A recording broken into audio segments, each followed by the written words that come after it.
Everybody knows potato chips are not good for them. Everybody knows that French fries aren't good for them. They know that cheesecake's not good for them.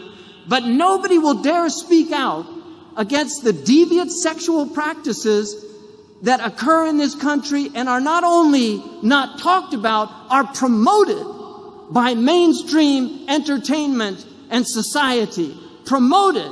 Deviant sexual practices that are harmful to the human being. Pathogenic sexual practices that cause serious diseases. This isn't like a fatty food that takes time, many years before it accumulates and causes a heart attack.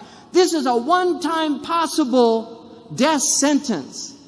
And yet people won't speak honestly about it. The World Health Organization tells us that rectal intercourse is the most risky form of sexual behavior. That's what the World Health Organization has to say, and yet people will not say this is not a healthy choice. I don't want my child to be practicing this, male or female. This has nothing to do with sexual preference. This has to do with a sexual practice that is done amongst heterosexual people and amongst homosexual people. Yet it's harmful, and nobody wants to speak about it. We need our physicians to speak up about the types of cancers that occur, about what happens when you get genital warts.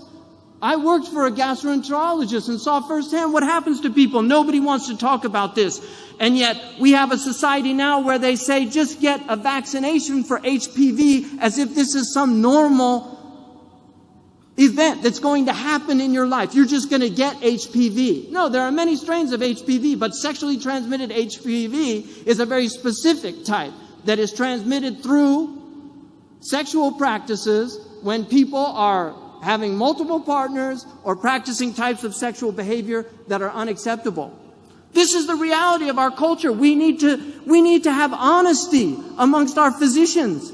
People need to speak out. They can't be afraid of a culture that is promoting pathogenic forms of behavior. Recently, at the Gay Pride Parade in New York, they requested that they all get meningitis shots because there's a new strain of meningitis in the homosexual community that is extremely deadly and has only shown up in that community. It is not fair to people with same-sex urges not to tell them about the dangers of this lifestyle. It's not fair.